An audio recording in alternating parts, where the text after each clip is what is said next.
filenya.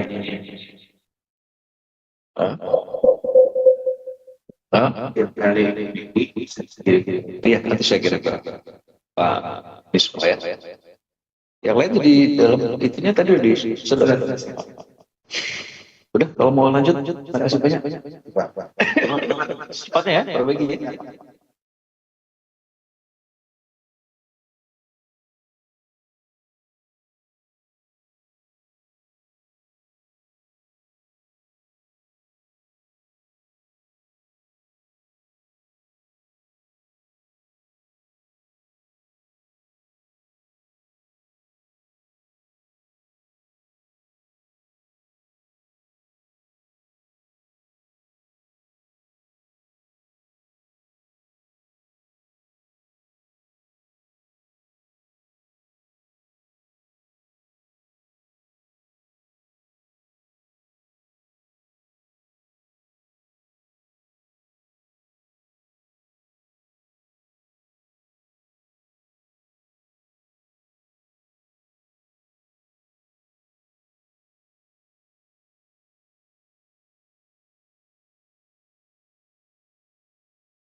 Assalamualaikum warahmatullahi wabarakatuh. Good morning. Peace be upon us all. Praise be to God for His grace, which allows us to gather virtually in this beautiful day for this event. The Honorable Dean of the Faculty of Defense Management of the Republic of Indonesia Defense University, Mayor Jenderal TNI Associate Professor Dr. Priyanto SIP MSIhan, Vice Dean of the Faculty Brigadier Jenderal TNI Fahrid Amran SH.MH, distinguished speakers, esteemed reviewers, faculty members, and dear participants. My name is Afifa Hana, your Master of Ceremony for this morning's event. And welcome to the Overseas Field Study Seminar, Integrated Defense Resilience in the Era of Complex Threats, Strategic Management, Economic Security, and Sustainability Energy Collaboration. We are deeply honored to have all of you here today, joining us for a program designed to enrich knowledge, broaden perspectives, and strengthen our academic community. But before we begin, please ensure that your microphones are muted throughout the ceremony to prevent any kinds of disruption. And we encourage you to keep your cameras on if possible. And if you experience any kind of technical issues, please use the chat box to contact the committee. Now, to begin today's agenda, let us first open the program with the national anthem of Indonesia, followed by a prayer.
Thank you. We shall now ask for the blessing of God for the smooth running and success of our event. We shall now invite DQ Dwi Radika to lead us in prayer. We request that those of other faiths may join in silent observance according to their respective beliefs. Bismillahirrahmanirrahim. Distinguished ladies and gentlemen, let's take a moment to bow our heads, seeking the blessing of God Almighty so that all the proceeding of our national seminar today may run smoothly, orderly, and bring great benefit to us all. The prayer will be led in the Islamic way, but the attendants of other faiths are welcome to pray according to their respective beliefs. A'udzu billahi minasyaitonir rajim. Bismillahirrahmanirrahim. Alhamdulillahirabbil alamin wasta'inu ala muridina waddin wassalatu ala musafin anbiya'i wal mursalin sayyidina Muhammadin wa ala alihi washabihi ajmain. O Allah, our Lord, we offer our highest praise and gratitude to your presence for all the grace, guidance, and blessing you have bestowed upon us, allowing us to gather virtually this morning for this national seminar on this important theme. Make this seminar a beneficial assembly of knowledge, instill in our hearts and means the knowledge that you approve of, which can serve as preparation for us to think critically, make wise decisions, and contribute meaningfully to the progress of our nation and country. BRIN is and smooth proceeding to all the organizing committee members, our speakers, and our moderator. Shower them with health, patience, and the ability to deliver material that is inspiring and substantial. Bestow upon us the spirit of togetherness and unity in navigating different views. Protect us from all forms of disagreement, division, and anything that might diminish the value of the gathering. O Allah, accept our prayers and our pleas. You are the blessed place to us to offer our prayers. Rabbana atina fid dunya hasanah wa fil akhirati hasanah wa qina adzabannar. Wa sallallahu ala sayyidina Muhammadin wa ala alihi wa salam. Walhamdulillahi rabbil alamin. Amin.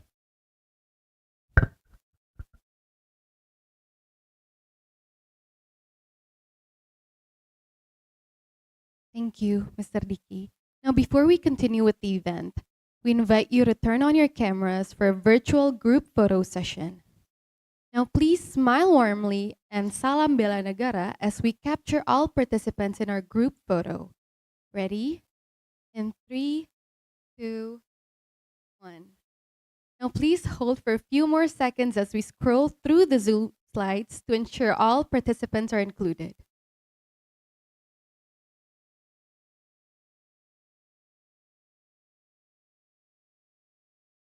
Thank you. We shall now proceed to hear the official opening address. The Dean of the Faculty of Defense Management of the Republic of Indonesia Defense University is represented today by our Vice Dean. It is our distinct honor to invite Brigadier General TNI Fahrid Amran SH MH to deliver the welcoming and opening remarks. Please, sir.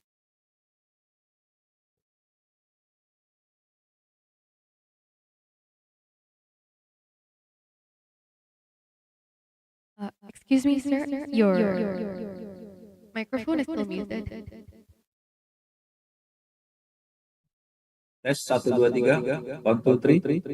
Yeah, you're heard, sir. Thank you. Okay, thank you, moderator.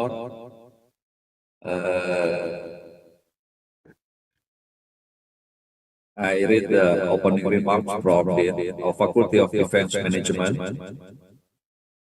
And this seminar oversee study visit result seminar Tuesday 35 November 2025.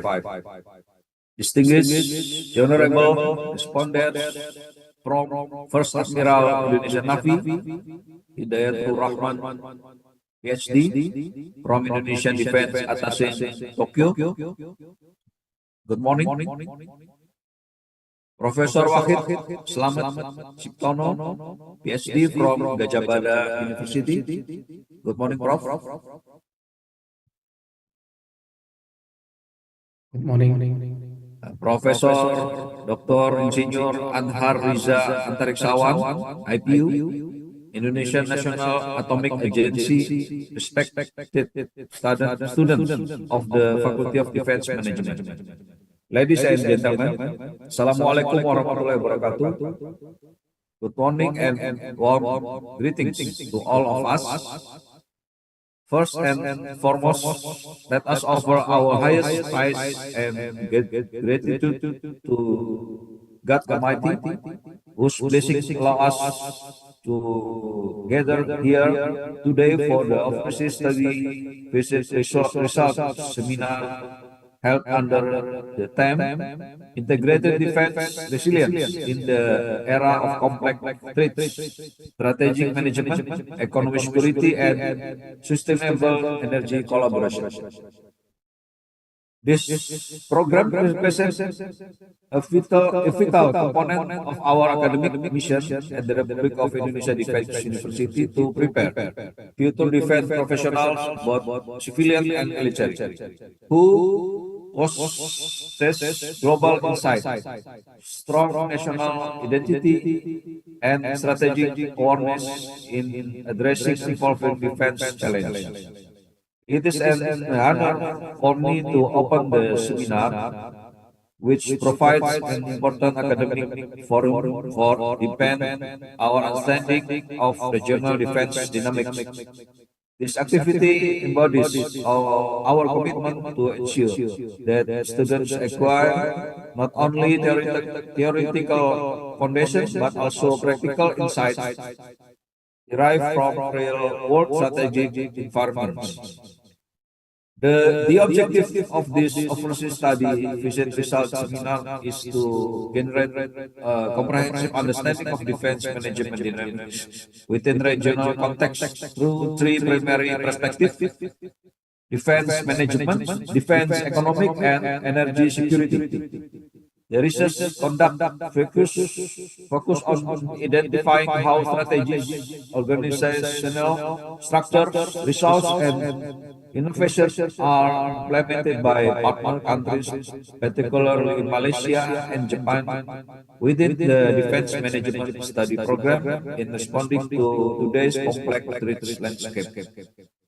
Students are expected to identify sorry.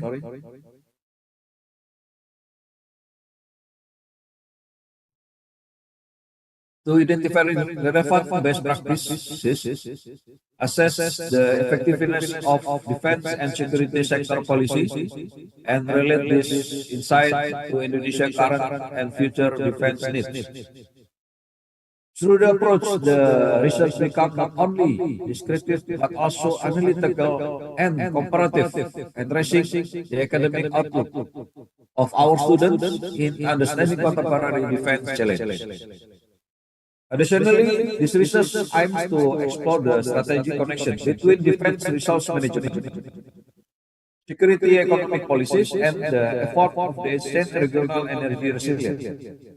For the energy security study program, the focus includes energy cooperation, particularly with Malaysia and Singapore, to better understand regional energy security strategies, technological innovation, and the development of clean energy systems that contribute to the regional stability. Through field observation, academic discussion, and expert presentation, students are expected to identify cooperation opportunities, implementation challenges, and potential technology transfer relevant to energy security and national defense. It is my sincere hope that today's session will deepen our collective understanding, strengthen collaboration among scholars and practitioners, and generate innovative ideas to support Indonesian defense development in the years ahead. May this forum inspire critical thinking and contribute meaningfully to the growth of our academic community. Before concluding, allow me to reaffirm our shared commitment. The Faculty of Defense Management will continue to develop innovative, globally connected, and academically robust platforms designed to shape future leaders capable of navigating the complexities of modern defense environments. With the statement, I hereby officially open the overseas study visit research seminar. Thank you, and I wish you productive and insightful seminar. Assalamualaikum warahmatullahi wabarakatuh. Dean, the Faculty of Defense Management, Associate Professor Dr. Priyanto, SIP, MSI, Mayor General TNI. Thank you. Thank you for the insightful and encouraging remarks. Ladies and gentlemen, we have now reached the core segment of our seminar, presentations of the results of our overseas study program.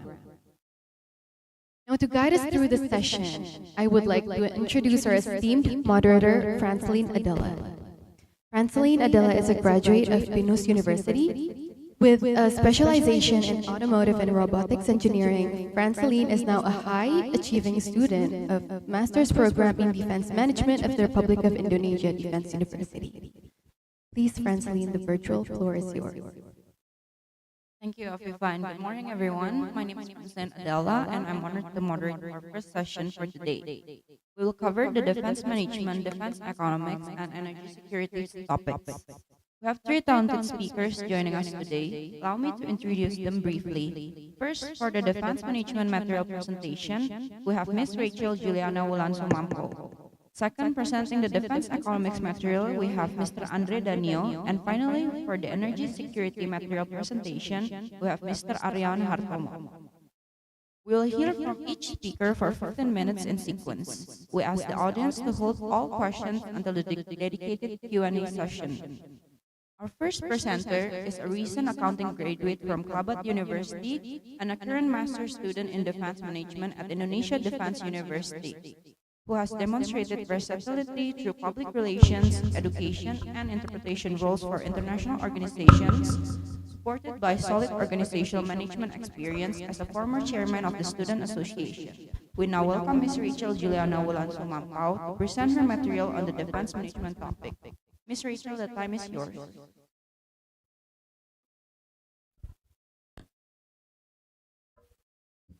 All right. Good morning, everyone, for the lecturers and also all the guests who are here and attending through online session. My name is Rachel Juliana Sumampouw, and right now I'm going to present the findings from our recent online overseas field study with Japan as the chosen location. Our topic is defense management in the era of complex threats, and essentially we are looking at a comparative study of how Indonesia and Japan handle four critical areas, which is strategy, organization, resources, and innovation. So over the next few minutes, I will try to explain why Japan defense posture offers some really valuable lessons for us, and how we can adapt their frameworks to strengthen our own national defense. Next slide. Okay, for the background, I will start with a question. Why are we focusing on defense management right now? It's because nowadays the definition of threats has fundamentally changed, and right now we aren't just looking at the traditional military invasions anymore.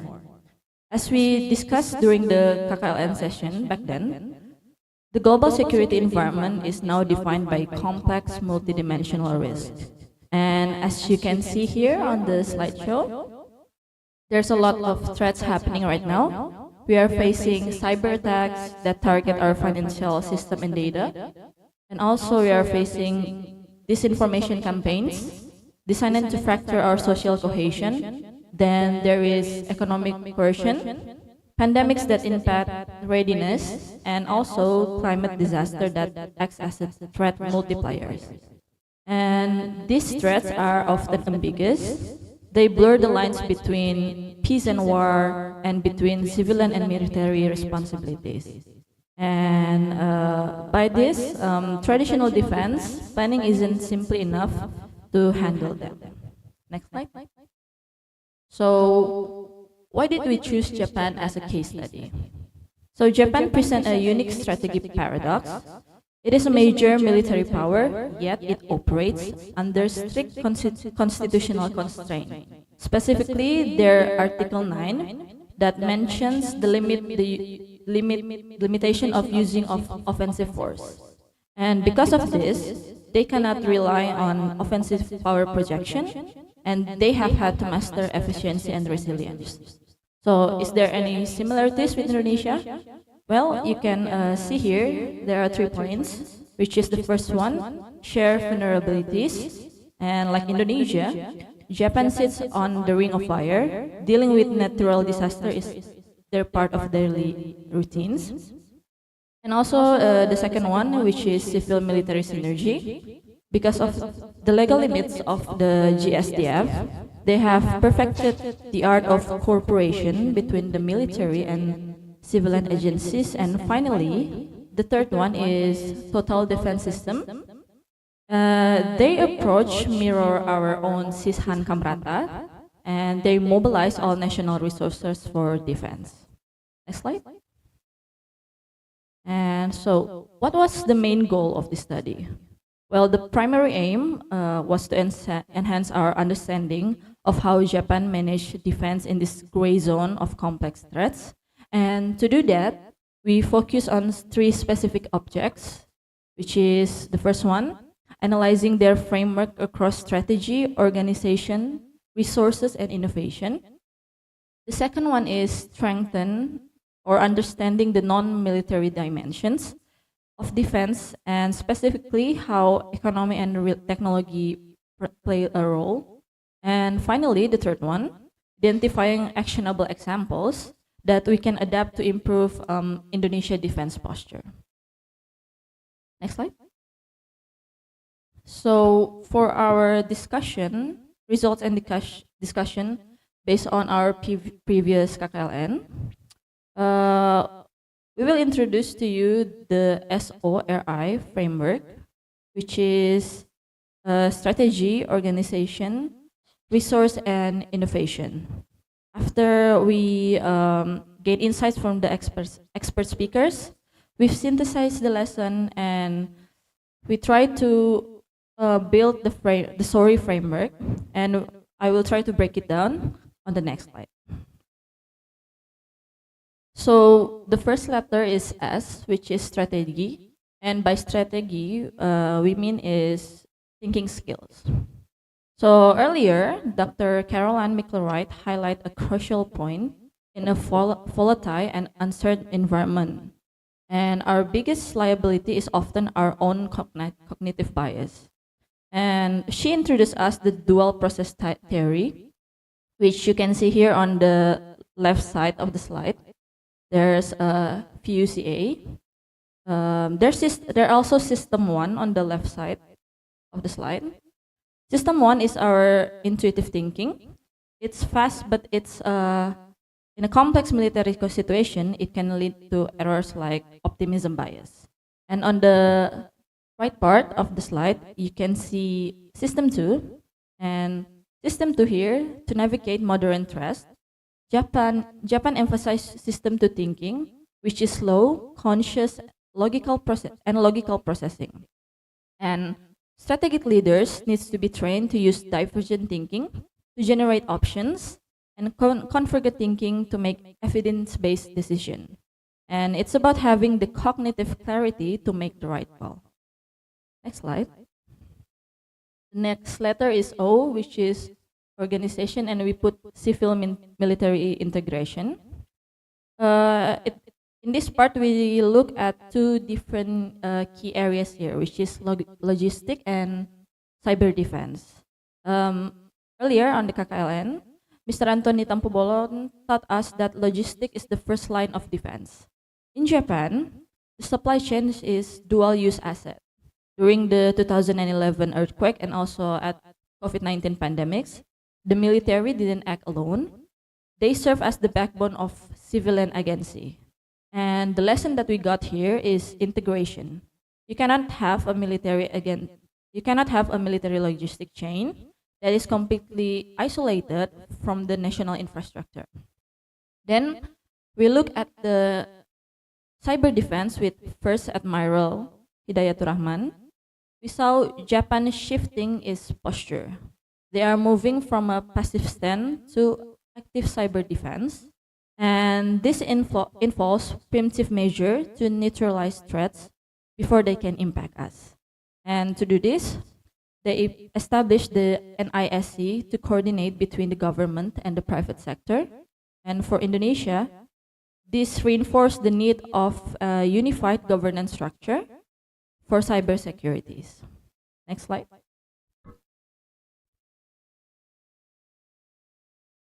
Next is defense economics. The letter R, resources. We put defense economics in that. Our session with Dr. Randa Daula Koryati earlier on techno-nationalism provided some great economic insights because Japan operates under the philosophy of rich country, strong army. And today that translates to dual use capabilities. And Japan doesn't segregate its military industry. Companies like Mitsubishi Heavy Industries produce both commercial goods for civilian and also defense equipment. And this keeps their industrial base active and also adaptable. And if a threat emerges, they can switch production rapidly. It's a model of economic efficiency that ensures resources aren't wasted on stockpiles that just sit there. Next slide. Finally, the I, which is innovation, and we think that digital resilience is the one that's suitable the most for this. Dr. Ken McNaught earlier introduced us to modeling and simulation. In Japan, simulation isn't just for training pilots, for example. It is a strategic tool for risk reduction. They use wargaming to simulate disaster and cyber attacks before they happen. So this kind of simulation allows them to test strategies in digital environment. If a strategy fails in this simulation, they could fix it before real lives are at risk. And this concept of digital resilience is what allows them to respond so quickly during real life crises. Next slide. So what does this mean for us? The Japan blueprint teach us that modern defense isn't just about the quantity or quality of assets. It's about integration. Japan navigates complex threats by integrating strategic thinking, civil military organization, and dual-use economics. And maybe for Indonesia, the path forward is clear. We need to validate and modernize our Sisham Kamrata. And for the first one, I think we need to enhance the logistic resilience by integrating TNI logistics with civilian infrastructure. And the second one, we must adapt an active cyber defense posture to protect critical data. And the third one, we must utilize simulation technologies to better plan for the unpredictable. And hopefully, by adopting these lessons, we can transform our defense from a reactive stance to a proactive resilient system. Next slide. I guess that concludes our presentation of the overseas field study about Japan. I hope this provides a clear overview of how strategy, organization, resources, and innovation come together to face the threat tomorrow. Thank you, arigato, and we give it back to the moderator. Thank you. Thank you, Ms. Rachel, for that informative presentation. For our second presenter, we have a versatile professional with a bachelor in management and currently pursuing a master's in defense economics at the Indonesian Defense University. Experience in international trade, entrepreneurship, event management, and cross-cultural initiative, with a strong skills in strategic analysis, resource optimization, and operational leadership, we invite Mr. Danio to present his material on defense economics. The time is yours. Okay. Thank you for the MC. Good morning, everyone. Distinguished guests, colleagues, and participants.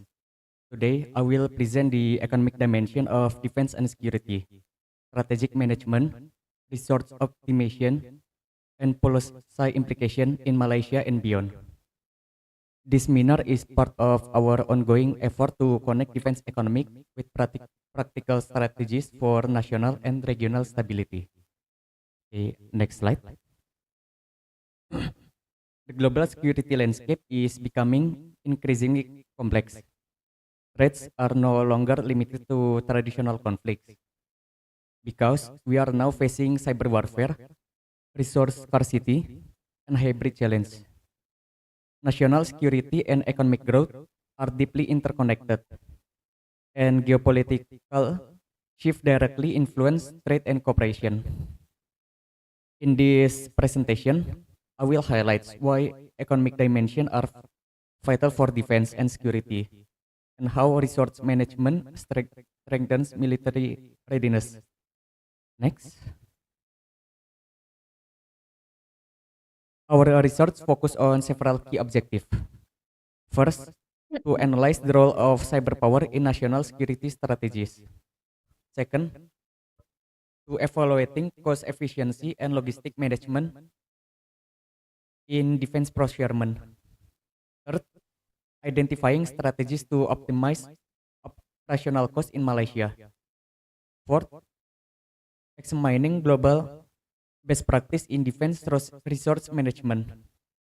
And finally, to explore the role of economic diplomacy and non-conventional defense sectors in Malaysia foreign policy. Together, these objectives provide actionable recommendation for enhancing defense and security in the region, especially our region, ASEAN. Next slide.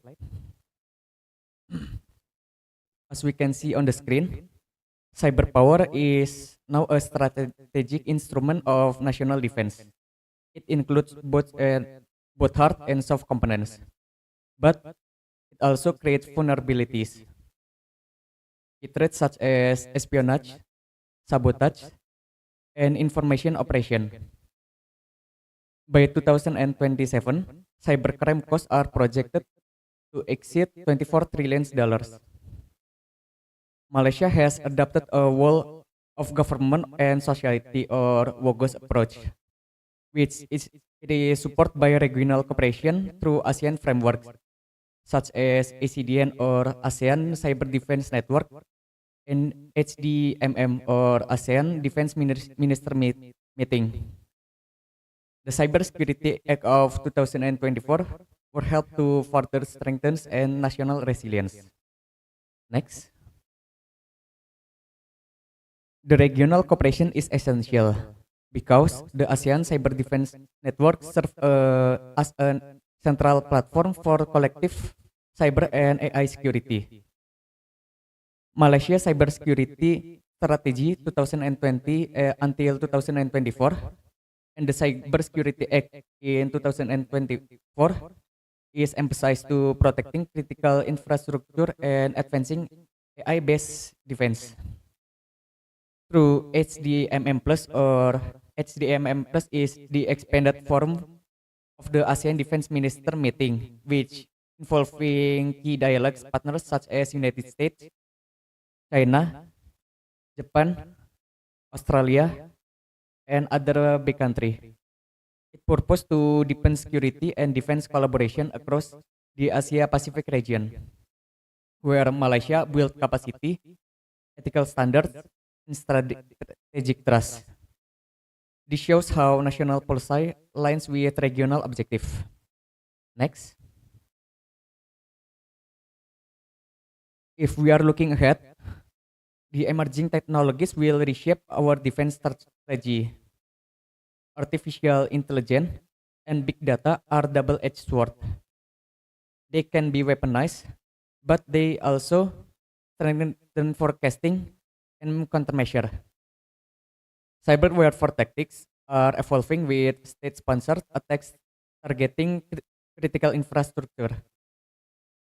To adapt, nation must embrace flexible, technology-savvy strategies and strengthen regional cooperation against asymmetric and hybrid threats. Next.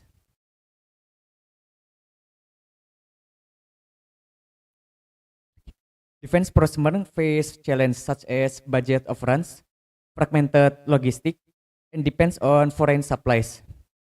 Strategic approach like total ownership and value for money models are essential. Digitalization through e-procurement, blockchain, AI were helping to forecasting and improve transparency and efficiency. Malaysia also emphasized governments to reform and performance-based contracting, while Indonesia focused on localization and technology transfer. Both countries share the goals of balancing the modernization with fiscal discipline. Next. Malaysia defense budget in 2025 were allocated 60% to operating expenditure and 35% for the development sector. The key optimization strategies were include right sizing personnel and strengthening reserve force, outsourcing non-combat service to private contractors, extending asset lifecycle through proactive maintenance, and enhancing governance with data-driven decision making. As Peter Drucker remind us, what we don't measure, we cannot manage. Next, Malaysia will prioritize economic diplomacy as a core of foreign policy tool. This expand trade, investment, and technology cooperation, guided by the Look East policy and partnership with Japan, Korea, and other countries. Another challenge remains, such as fiscal constraint and accountability issue. Non-conventional defense, including cyber units, intelligence system, and disaster preparedness. Regional defense diplomacy through HDMM, strengthen trust and cooperation, especially in ASEAN region. Next. Global security and threats were diverse into terrorism, cyber warfare, space competition, and resource scarcity. Defense resource management aligns resource with national strategies. It involves planning, analyze, ex- execution, and reporting, with best practice including scenario-based planning, life cycle cost analysis, multi-year budgeting, and joint capability development. Public-private partnership and data transparency also critical for sustainable defense. Next slide. If we are comparing Malaysia and Indonesia, Malaysia emphasizes collaboration, governance reform, and international partnership, while Indonesia focusing on self-reliance through defense ID, localization, and technology transfers. The budget differs is Malaysia were allocated 40.44 billions, while Indonesia invests 10.58 billions dollar. Despite the difference, both face shared challenges such as balancing modernization with fiscal discipline, and both benefit from ASEAN collaboration opportunities. Next. Our our finding highlights cyber strategies and regional cooperation are strengthening resilience. Procurement efficiency improved to TOC, PHM, and digitalization. Operation costs are reduced via right sizing, outsourcing, and maintenance. Strategic DRM integrates planning, analysis, and reporting. Economic diplomacy support non-conventional defense despite fiscal limits. Together, this country find how to economic dimension to shape defense effectiveness. Next, next slide. And also, the finding and results. The cyber grand strategy proactive is meaning to proactive measure and regional cooperation, including Malaysia MCSS and Cybersecurity Act 2024. Establish strong foundation against evolving cyber threats. Procurement efficiency is the adoption of value for money, total ownership, and digitalization to enhance transparency while reduce waste in defense acquisition. Operation cost optimization strategic such as right sizing, outsourcing, and true life are effective reducing Malaysia OPEX. While strategic DRM is to integrate planning, analyze, execution, supporting and leveraging best practice for global security challenge and economic diplomacy. Malaysia is successfully use economic policy to fund and develop non-conventional defense capabilities despite fiscal constraint. Next.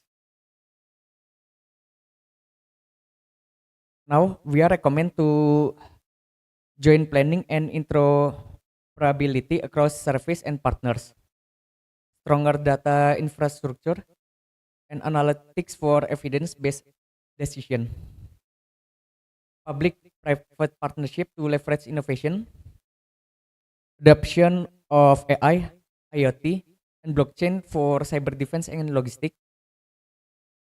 strengthening regional cooperation through ASEAN platform, and fiscal discipline with transparent procurement and live costing. These steps we believe that that will enhance the defense efficiency and resilience. Next, in conclusion, modern security demands integrated approach. We must synergize an economy, technology, and diplomacy to build sustainable capabilities and regional stability. Cyber strategy requires a whole of government and society approach. Defense resource management must align investment with national priorities. Cost efficiency will help to ensure readiness and sustainability. And finally, economic diplomacy remains a strategic pillar for resilience. Next. Thank you for your attention now and back to MC.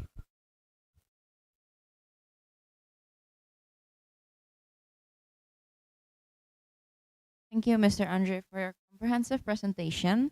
For our final presenter, we have a drilling and well intervention manager with over 15 years in the oil and gas industry, specializing in complex drilling operations, hydraulic workover, and project management across Indonesia and the Middle East. Equipped with a strong leadership in rig optimization and safety compliance, and a physics engineering degree from ITS Surabaya, supported by international IWCF certifications, we invite Mr. Ariawan Hartomo to present on the energy security topic. Time is yours. Yeah, thank you, moderator.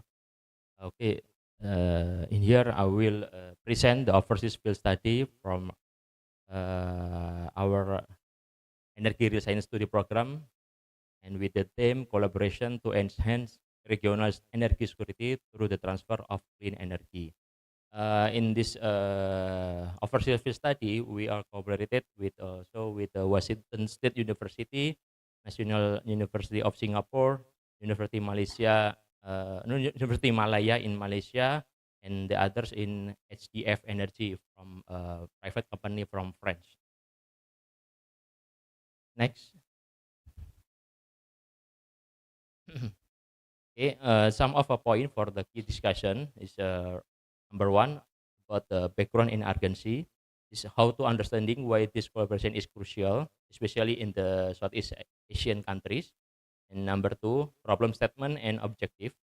The reset focus and the target to be achieved. And number three, reset methodology. This is how to approach and the method and data collection. Number four is key finding from the speaker, and this that I mentioned before from some of university and the private company also. Number five is strategic analysis and synthesis, how to summarize the finding and their implication. And the last in conclusion and recommendation. Next.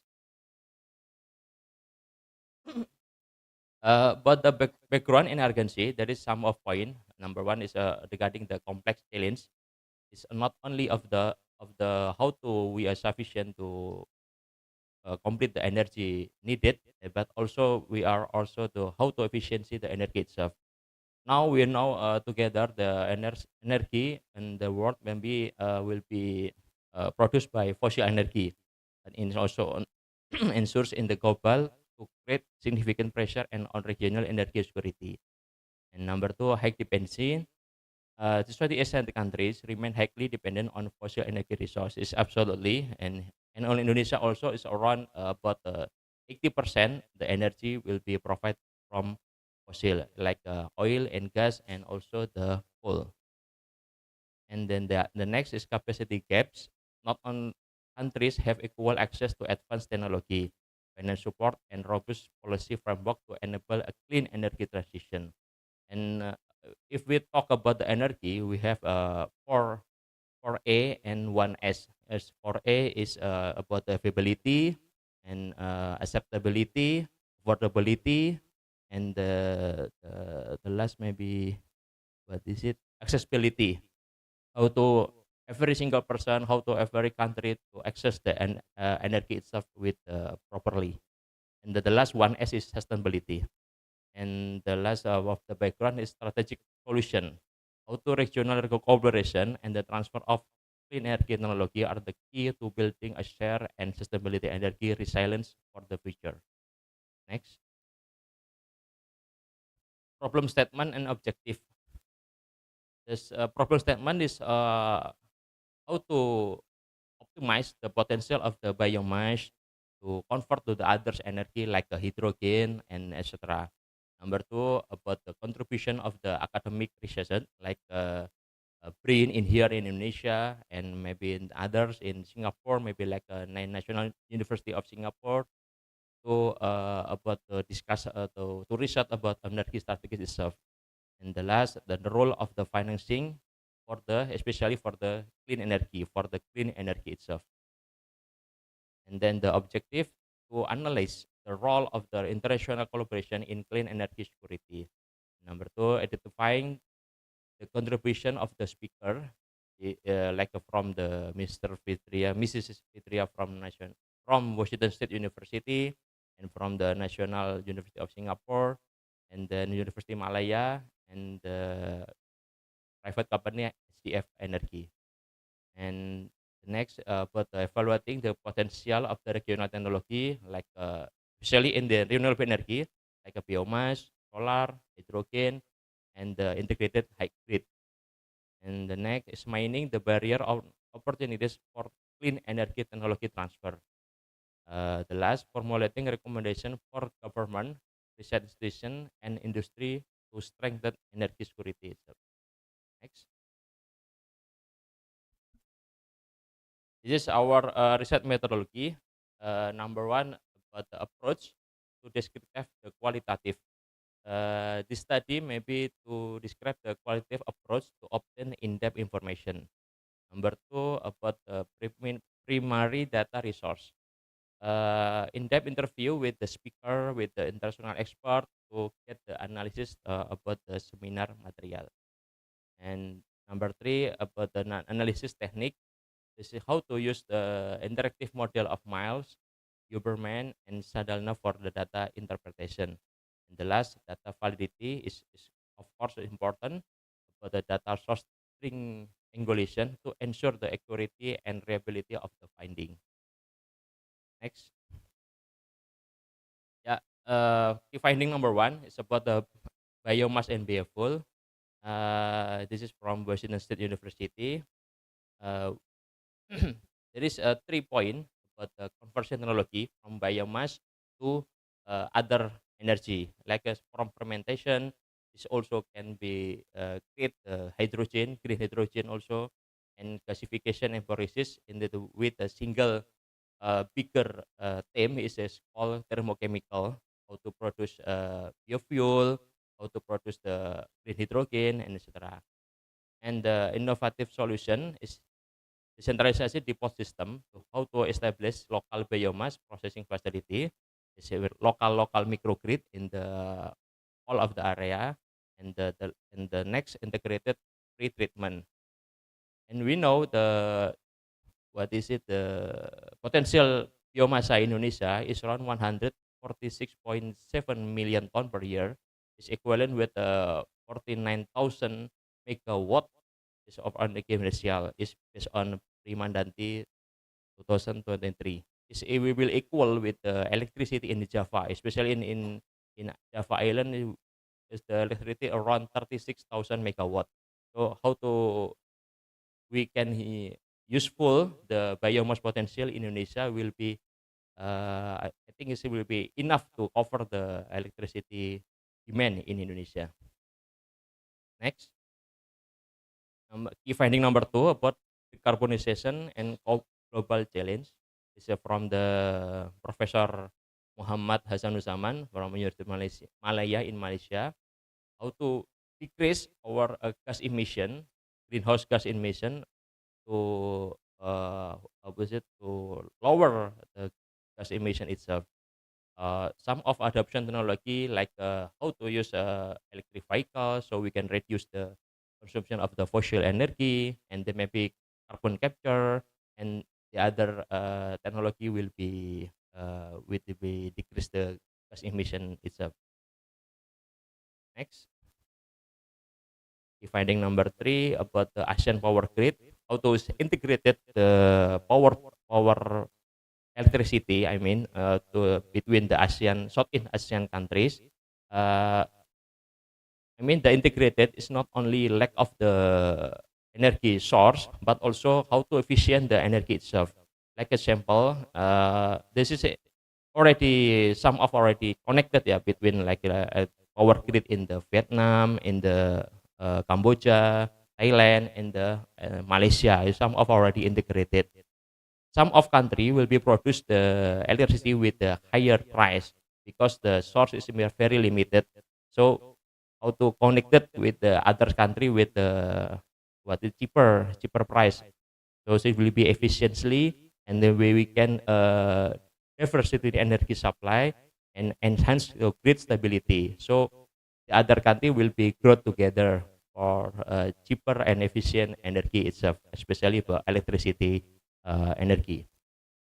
Next, dividing number 4 is about the financing about the green energy especially.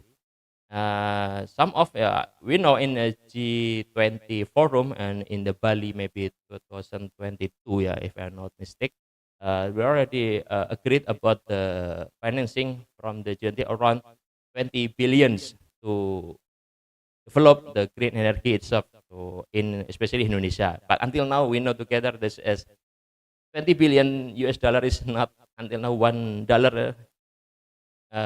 not yet released lah, not yet give to our country, because we know there is a gaps around 60% of the sustainability performance indicator, particularly those related to nature, have not yet been integrated into lending agreement. This is some of point. And then the others is carbon market challenge. Yeah, we know together in Indonesia, but the carbon market is not yet what is it established lah. It's not the what is it the ecosystem is not yet properly to establish itself.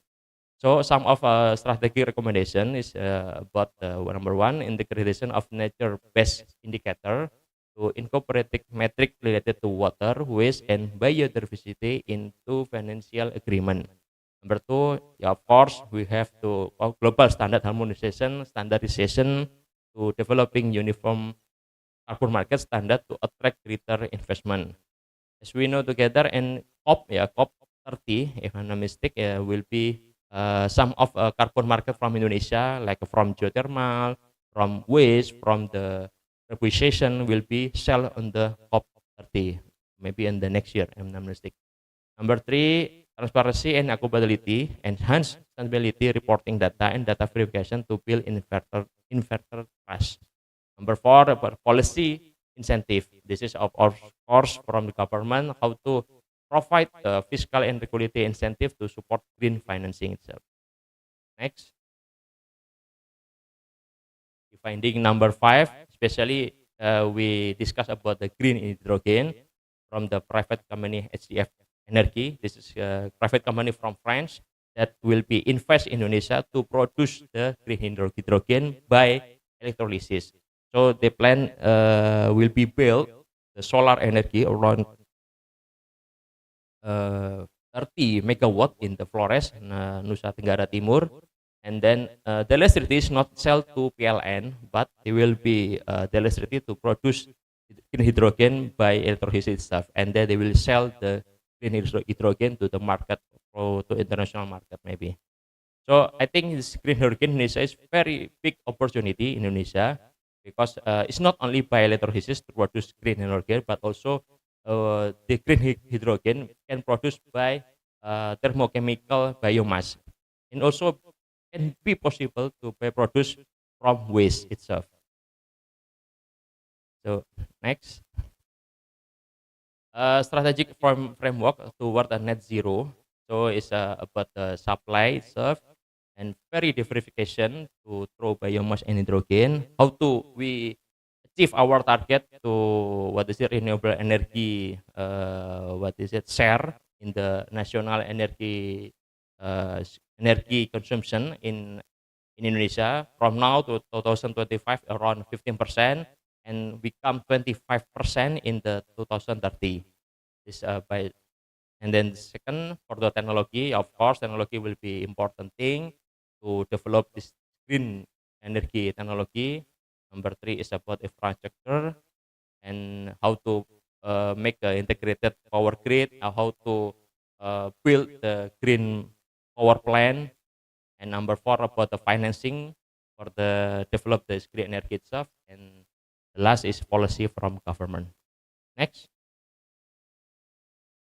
the conclusion itself, yeah, is energy diversification that I mentioned before. How to we increase year by year the renewable energy percentage to supply energy from national demand. And research and policy this is for also of course from government and integrated ecosystem between the in Asia countries especially. Next, strategic recommendation.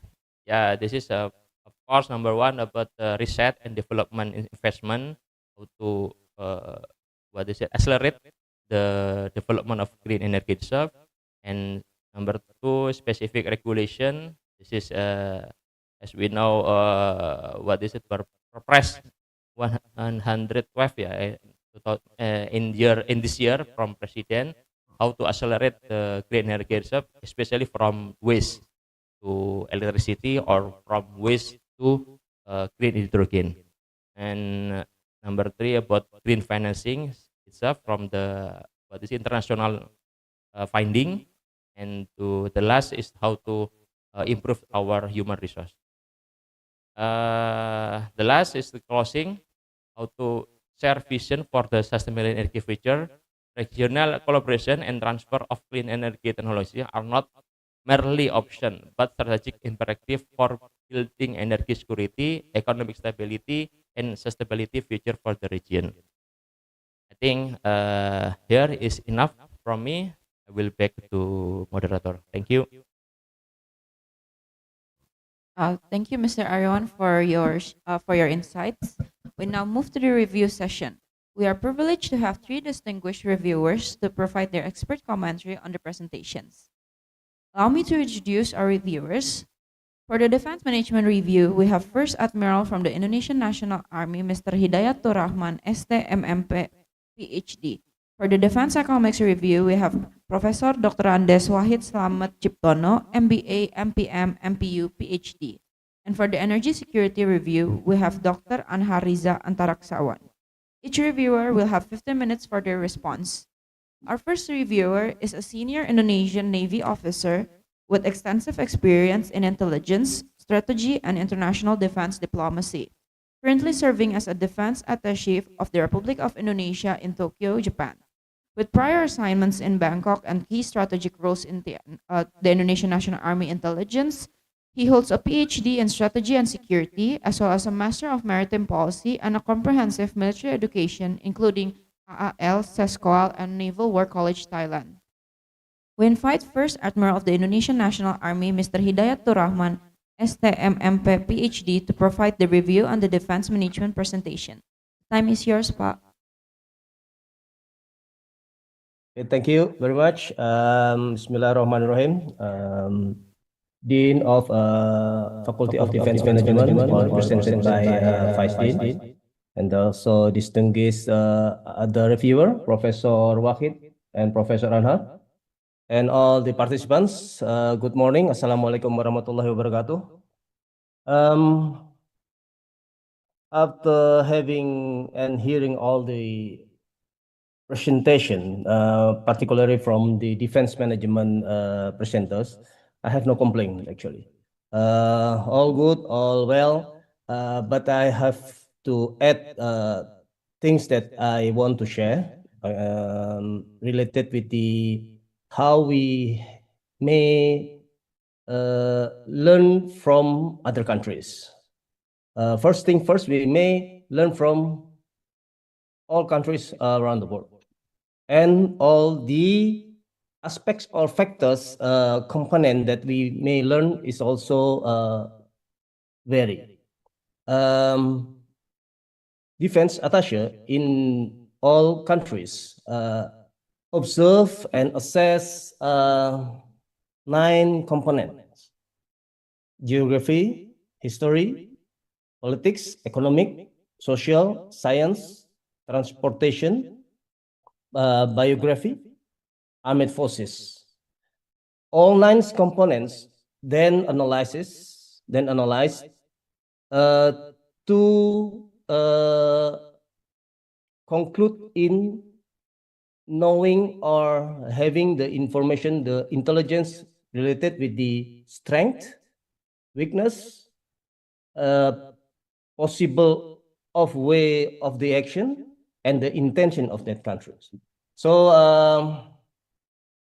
in terms of strategic intelligence, next I will try to connect with this way of assessment, lesson learned from other countries. We have to have a long period of observation and assessment. It's not just a pick in the short moment and short period. We have to have sufficient time, a long period of time to observe and assess. Again, but the presenter also put that kind of strategic thinking, the system number 2, slow, conscious, effortful, etc. That's a way of strategic thinking. Should be in the long period and continuously to observe. Back to the presentation, I also agree that the SORI framework made useful, made valuable for produce the result of assessment. Yes, the strategy, organization, resources, innovations, all well. One things that I have to emphasize, where after you have a strategic thinking, then you have to have a produce or propose policy, strategy, and implementation, or the, I can say, plan of action. You have to more specific, or please specify in terms of action for Indonesia. Who should do what, or in the certain period. Then your suggestion, your conclusion, your suggestion, or your recommendation to Indonesia is not too wide. You have to specify which agency, which institution in their specific authority to do or to implement the suggestion that you have been analyzed. Okay, I can repeat again. I don't have any complaint with this product, specifically the defense management, but my suggestion in terms of action for Indonesia, please specify the specific agencies or institutions that have the authority, based on their authority, based on their area of action that may implement your suggestion here. That will be more impactful for benefit or beneficial of Indonesia after learning certain areas from Japan. Thanks again. That's all from my review today. Thank you very much. Otsukare sama desu. Thank you, First Admiral, for your valuable feedback. And for our second reviewer is a distinguished professor of management at FEB UGM with over 3 decades of academic and leadership experience. He specialized in strategic operations, asset management, and project management. He holds a dual master's degree from the USA and a Ph.D. from Malaysia, and served as a senior researcher, international advisor, and a certified main expert of project management. We invite Professor Dr. Andes Wakhid Slamet Ciptono, M.B.A, M.P.M, M.P.U, Ph.D. to provide a review of the defense economics presentation. The time is yours, Pak.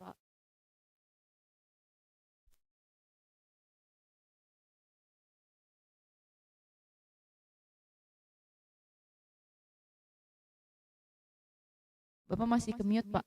Sorry. Okay, good morning, everyone. Thank you very much. Thank you very much for this opportunity for me.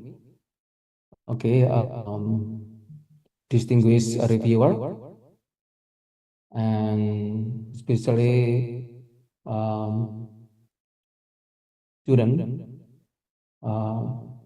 as already presented, Andre, Danio. I think based on my understanding after I read and also on this presentation, I don't have any complaint. I think everything is good. But I have some insights for insights to Dio. Andre Dio, yeah. My first insight is, as we know that defense studies has already changed from the old paradigm to become the new paradigm. The old paradigm of defense studies concentrate on military doctrines and battlefield strategies. And then the new paradigm of the defense studies, this is contemporary security environments that requires the integration of economic rationality and strategic planning. And based on my understanding with your study, I think you are successfully considered this paradigm shifting from the old to become the new paradigm of defense studies, especially defense economics. So I think this is a good point to reflect the new paradigm of defense study, especially defense economy. So how to integrate the economic rationality and strategic planning. And the second insight is about the definition of strategy itself. As we know that originally strategy in English come from military during the first and the second World War, 1914 until 1918 and 1939 until 1945. Strategy means this come from Greek, strategos, stratos, and ago. Strategos is military general. Stratos is the army, and Ago is to lead. So strategy means the art of generals.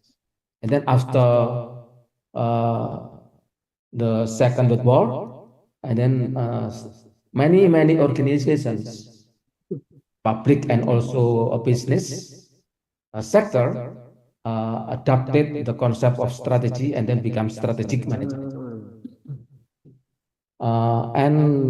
Based on my understanding with your the result from your study, to explain about defense capability. Okay, the defense capability consists of three core determinants: fiscal sustainability, and technological innovation, and source optimization.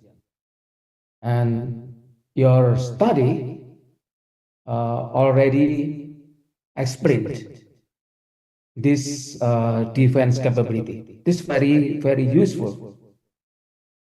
But maybe you can develop more detail. Yeah. What is the implication for Indonesia and also Malaysia as a part of ASEAN countries? Yeah. As we know that Indonesia, Malaysia as a middle power nations. How Indonesia and Malaysia, okay, develop defense capability. So not only to become middle power, and maybe in the next maybe before 2045, especially for Indonesia, and then becomes not middle but the high power nation before 2045. So I think this is the inputs from your study should develop more detail and useful for Indonesia and also Malaysia as middle power nations, and then the next decade before 2045, and then becoming not middle but top and high power nations. And then my third insights is about the chapter 4 from your study report. You mentioned that about cost efficiency. Okay, the cost efficiency employed value for money as well as total ownership costs or TOC. Please explain about maybe using one paragraph. Yeah, what does it mean? What with value for money as well as total ownership costs? Because these two concepts, value for money and total ownership costs, becomes two pillars of cost efficiency. Okay, so I think this is very important to write one paragraph in chapter 4 related to value for money and total ownership costs. And then the last insight from me is insight number 4 is about the major finding of your study related to sustainable of defense resilience for Indonesia as well as Malaysia. But in your slide, I forget the slide number, what number? Okay, you mentioned about grand strategy of cyber power and also for key optimization strategies and also life cycle analysis. Yeah. And then the conclusion is about modern security is consists a synergy of economy and then a diplomacy and then a societal resilience. Okay.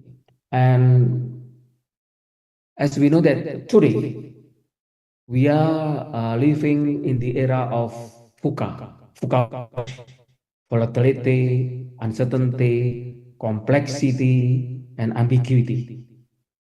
How to anticipate and the VUCA word? We know that this from military also from United States. We have to develop the VUCA prime volatility. So we have to have the vision and also mission. And uncertainty, we have to develop our understanding. And then the complexity, we have to develop the clarity of the procedure. And then the ambiguity, so this is agility. So VUCA with VUCA, okay? VUCA word with VUCA prime. And this is, I think, very, very important to add this concepts, yeah, to highlight conclusion, the major finding of your study. So by considering my four insights, I think your your uh, your paper or your study report will become more useful, especially for Indonesia and Malaysia as a middle power nations, and then to become high or top power nation in the future.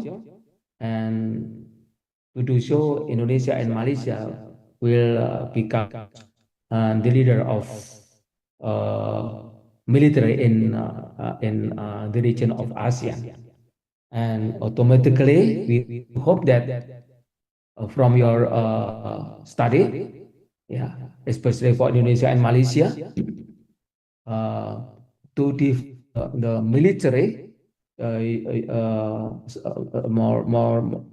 more stronger, and also this based on the critical thinking of defense economic, yeah, how to make Indonesia not only based on welfare, prosperity, and also happiness from Sabah until Merauke. I think that's enough. That's all from my insights. Thank you very much. Wassalamualaikum warahmatullahi wabarakatuh. Thank you, Professor, for your thoughtful comments. And finally, for our last interviewer, he's a distinguished nuclear engineering expert with over 30 years of experience in nuclear safety, reactor technology, and agency leadership. He's a former chairman and currently a deputy chairman of Batan and is now senior researcher and lecturer at BRIN. He holds a doctorate from INPG France and served on international advisory boards, including the IAEA. We invite Dr. Anhar Riza Antariksawan to give a review of the energy security presentation. The time is yours, Pa. Thank you, moderator. Can you hear me? Hello? Yes, Can you hear me? Yes, clear. Okay, thank you. I'm worrying because I have a notification that my internet is unstable. So it's good if you could hear me. Okay, thank you very much. And well, it is my great honor, great opportunity to participate in this seminar, overseas field seminar, results seminar. Okay, so thank you for inviting me in this event. And well, could I share a bit PowerPoint, something like that?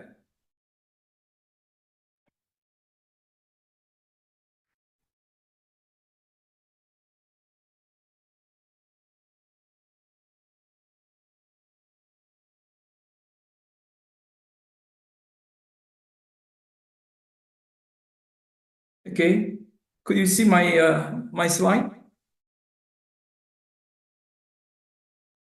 Yes, Okay, clear. yeah, okay, suppose, well, so I am assigned, I'm asked to have a kind of comments on the report entitled Collaboration to Enhance Regional Energy Security Through the Transfer of Clean Energy. So I found it is very, very great theme, very great topics to be studied. And this is also actual, relevant, and well, this is good things to be studied again by the student. Yeah, again, because this is in the real context of we are physics right now. So basically, the report is good. I already read part of the report and also try to hear the presentation made just before. But allow me to have a few comments on the reports, especially to what you have already presented in this seminar. So I have three things: general about the general presentation of the report of the study, of the results of overseas field study, and then about the analysis that have been done, and the other thing is about the technology. So in general, this report has been well presented, has been well organized in terms of the elements in that report. Yeah, I have no comment on that. It is already complete. Yeah, from the introduction and then the problem formulation, the objectives, and then also there are some literature study and then some findings and the conclusion and also recommendation. So it is good. But anyway, I found that you still lack of cohesivity of the report, especially when I write the objectives and then the conclusions. So the conclusions, for me, it has to respond what the objective have been stated. So, for example, you have 5 objectives. You have answered all of these 5 objectives in your conclusions, and I found that there are some objectives that are not really not really solved in conclusion, even not touched in the conclusion. For example, in the first objective, you say that you will analyze the role of collaboration in terms of energy security. But in your conclusion, it is not really explicitly said. Even I couldn't find where this objective can be answered in the conclusion. This is something for me that is important. It's important to have the cohesiveness between the objective and conclusion. Even in the problem formulation, and then you put all of the problem formulation in the objective. It is already good, I think, even though it's not tightly related, but it is okay. But the most the most important thing that I found that is not really tackle is between the objective and the conclusion. So this is my first comment, about the general things in the report.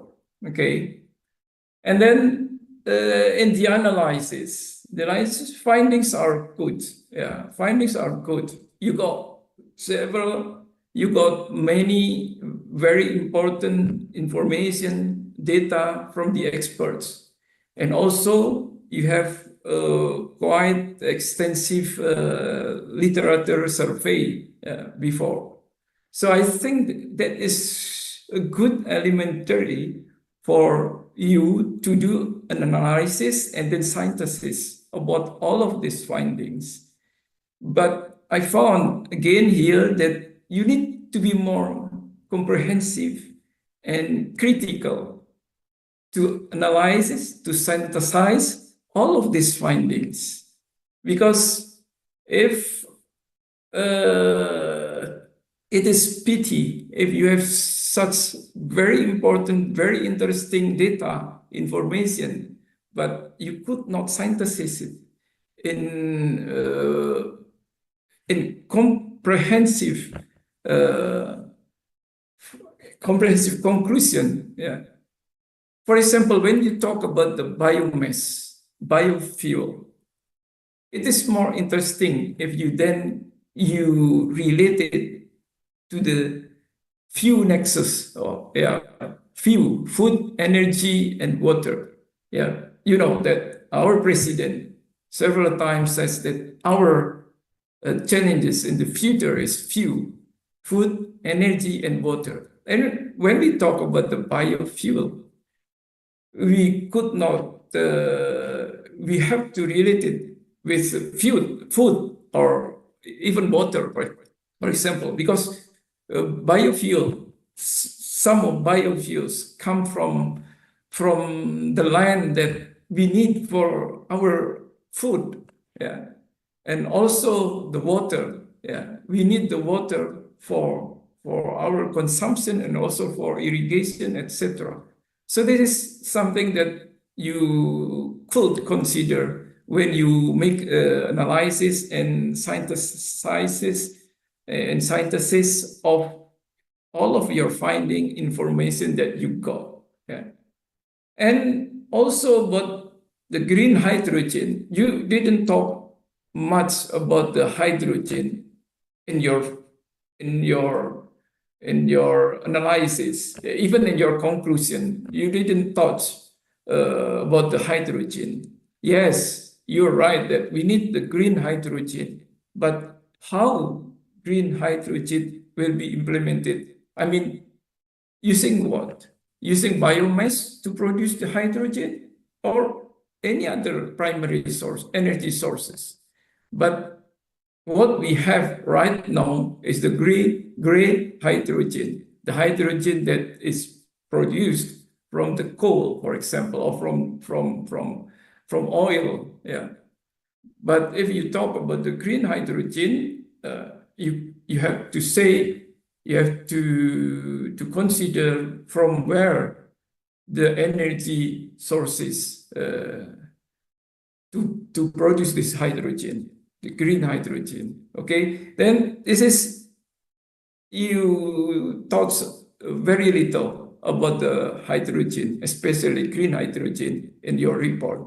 So maybe you could elaborate on that things. Is that you use the biomass, biofuel? We know that Indonesia has a very great biomass potential, but we must also think about the sustainability of the supply, for example. And how about if we would like to enlarge our supply by using our land? So we must think also about how do we do we will compete with our food need, for example. Such kind of things need to be considered in your report in order that your analysis more comprehensive in that matter. Okay. So, in the third aspects about the technology, I'm wondering why you only focus on biomass and hydrogen, even though you didn't talk much about the hydrogen itself. Of course, you said that you also consider other clean energy, but you didn't talk much in your report. So it's better if you want only focus on the biomass. You provide the reason why we focus on biomass solely. Yeah, I didn't find it in your report. Correct me if I'm wrong. Yeah, and then in relation with the infrastructure, in the infrastructure, you talk about the APG, ASEAN Power Grid. This is a great idea if we have an APG, but we know all that even that APG have been declared for many years, but the implementation is quite difficult. And it's quite difficult because, okay, for several countries of ASEAN, it is it is easier. For example, between Laos, Vietnam, Thailand, Myanmar, all of it the same continent. But when we talk to the Brunei, Darussalam, and then to Indonesia, and of course to the Philippines, it's quite difficult. Yeah, the technology needed for supporting this APG is quite more difficult than if we are in the same continent. Yeah, and this is not. I couldn't find it in your report. How the biomass and hydrogen could enter to the APG. Yeah, because we talk APG in one part, and then we talk also about the biomass and hydrogen, and then so what is the relation between two? Yeah. Is there any things that we could relate each other, or just two different things that we have to do to increase our energy security in the region, something like that? Because for me, it should be more clear about that. And the last thing that I'm wondering is that how about the other renewables? And of course, because I'm coming from the nuclear field, I also would like to ask, how about the nuclear energy? Okay, now before nuclear energy, we should talk about the solar and wind energy, because in my understanding, solar and wind is the cheapest, is the cheapest renewable energy right now. Contrarily, biomass is more expensive if we compare those renewable energies. Yeah. Solar energy and also wind energy maybe could cost about 3 cents kilowatt hour, right now. So it is quite cheap, But you didn't talk about it in this energy security. So why you should put the reason, And why I also asked about the nuclear energy. Of course, in the region there is no nuclear energy yet. I know that, but two of our ASEAN countries have already made a decision to build the nuclear power plant. First is Vietnam. The decision is dated several years ago, but they had to cancel it because of one reason is because of Fukushima Daiichi accident in 2011. And second countries that recently decided to go to nuclear is the Philippines. Yeah. And four other countries of the ASEAN are in the phase of decision making, including Indonesia. But we know that Indonesia, in the long-term development plan 2025, 2045, has declared that we will use nuclear energy in our national energy plan. Also, in the new national energy policy, we have already such things. So this is quite. It will be interesting if we also talk a bit about the nuclear energy, even though it is not the main. But I think when we talk about the energy security, we have to talk about what non-intermittent energy that we have to have, because we could not have only all of the intermittent energy. Of course, we have battery. Of course, yeah. We have also hydropower that is quite reliable rather than other renewable energy, but still we need other that non-intermittent as at least as a base load. Yeah. So we have to talk about that also in your report. That is all of my comments on the report that you have already made it. But again, I congratulate you all in this group, especially that you have already made a good report, a good study. And again, the time is very actual, very relevant, and it is the problem that we are facing now and also for the future. So,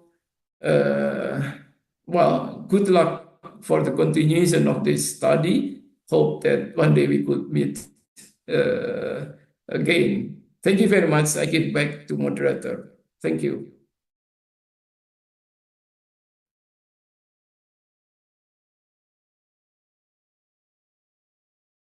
Thank you, Dr. Anhar, for your expert analysis. We now open the floor for the question and answer session. For the audience, you may use the raise hand feature in Zoom to ask a question verbally, or you may type your question into the chat box.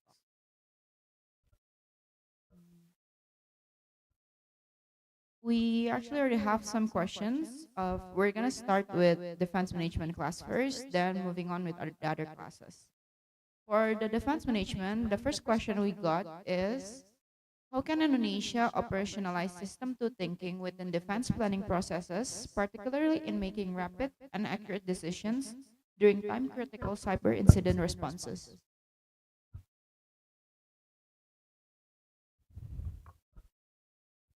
Okay, so thank you for the questions, and I will try to answer. But before that, I would like to give my very best thank you for First Admiral Bapak Hidayaturrahman for reviewing and also suggesting for giving suggestion for our overseas field study results. And we will make sure to include all of that suggestion in our final product. So thank you very much. And I will try my best to answer the given question, yeah. So regarding the system to thinking, I mean, to answer that question, maybe we could operationalize system to thinking by front loading the slow analysis before the crisis hit. So I think based on the findings we found on the earlier overseas fields discussion, we could do it in 3 ways actually. The first one is by turn logic into modeling and simulation. And by using this modeling and simulation, especially wargaming, we could create the cyber scenarios in peacetime, and this allows us to perform deep level of system 2 during training, which converts into fast expert intuition, which is the system 1 itself. And when real attack happens, I think it could manage it. And the second one, I think we could use AI also for decision and support during fast moving cyber attacks. And for the AI part, I think we cannot process data slowly, so we need AI. We need system that automates the data analysis, which is the slow part, and present a clear logical options to the commander, ensuring accurate covenant thinking without delay. And lastly, which is we need to establish pre-approved playbooks to support the SED, which is the active cyber defense posture, and we must pre-approve legal and operations decision, which is the playbook itself. And hopefully, this removes bureaucratic friction and could allow leaders to execute complex and also pre-planned strategy instantly. And hopefully, by using simulations to train our instincts and automation to handle the data, we hopefully could ensure our decision are fast like system 1, but accurate like system 2. Maybe Pak Hidayat also would like to add some for this question, if there's any. Thank you.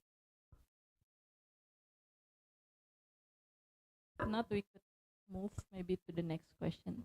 All right, for the next question, we've got, how can Indonesia use its own technology development and virtual testing to emulate Japan's non-military defense efficiency, to allowing it to stand alone against modern threats within its defense system? Okay, I think we already mentioned that before in our presentation. We could use techno-nationalism, which is the dual-use resource. So Indonesia can also adopt techno-nationalism, which is the dual-use resources. So instead of buying expensive military-only hardware, Indonesia should also mobilize and also develop civilian industries that have dual-use capabilities. So this allows us to mobilize economic assets for defense when needed. And by this way, it could directly strengthening our total defense system, which is the Sishan Kamrata, and without wasting other resources. And also, we could suggest using wargaming, which is mentioned earlier in the modeling and simulation. We can use virtual simulation to test strategies against disaster or attacks before they happen. This allows us to refine our decision making, which is the system 2 thinking earlier, and reduce the fog of war at a very low cost compared to physical exercise. So hopefully by combining these two key areas, Indonesia can create a self-reliant system that doesn't depend only on foreign military support. Maybe that's all from us. Okay, thank you, Ms. Rachel. Now we're moving on to the defense economic class questions. The first question that we got is, the conclusion states that synergy of economy, technology, and diplomacy is crucial for robust modern security. Based on the regional security trends identified, cyber warfare, resource competition, as well as asymmetric threats, which of these three pillars do you think requires the most immediate strategic investment from ASEAN member states, and why? Okay, first of all, I would like to express our gratitude to Professor Wakhid because of his valuable insight for us and to reviewing our presentation. About the question, in my opinion, based on our overseas studies program, we think that ASEAN most urgent pillars for investment is technology, because technology requires the most immediate strategic investment, especially to tackle cyber warfare and asymmetric threats, which those threats were evolve faster than institutional or economic cycle. Rapid adoption of artificial intelligence or AI, data infrastructure, and secure and to secure digital logistics is critical to protect critical infrastructure and to enable interoperable defense, and also to support evidence based on PRM, while focusing on tax investment also multiplies the other pillars. It's safeguard for economic activity, strengthening the diplomatic credibility, and taught the real capabilities. And I think we also heard about raise arms, especially in this era. So, in my based on our opinion, we think that technology is the most urgent pillars for investment at the moment.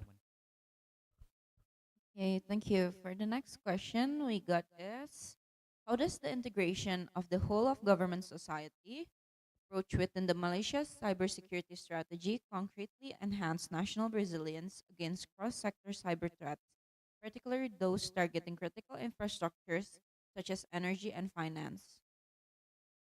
Okay, wait a second.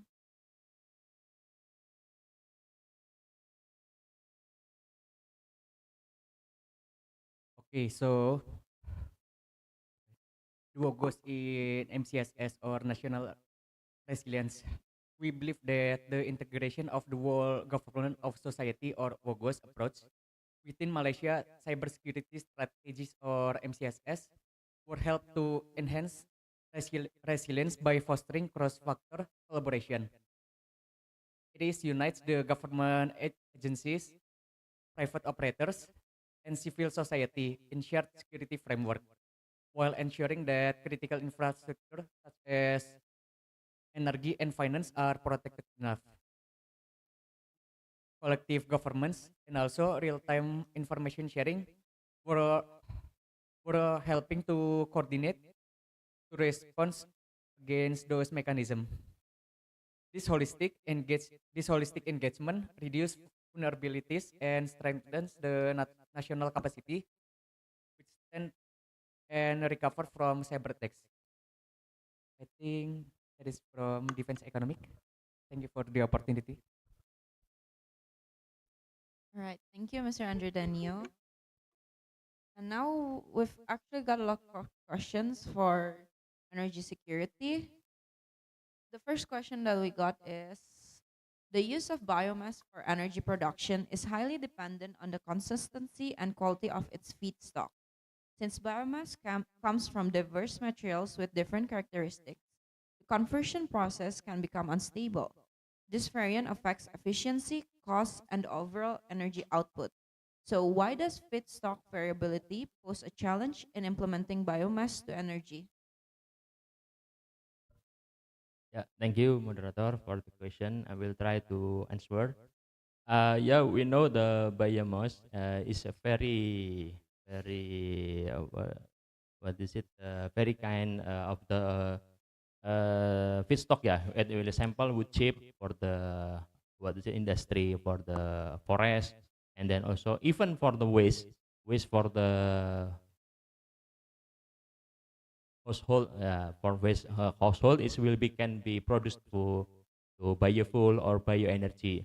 In the thermochemical, the first step it will become hydrocar. It's like what is it coal, but you see we can call green coal. Green coal is if we what is it the benefit to farming and then etc. And the second level to become biofuel. Biofuel with we know Indonesia is very hyped about the bibos. Yeah.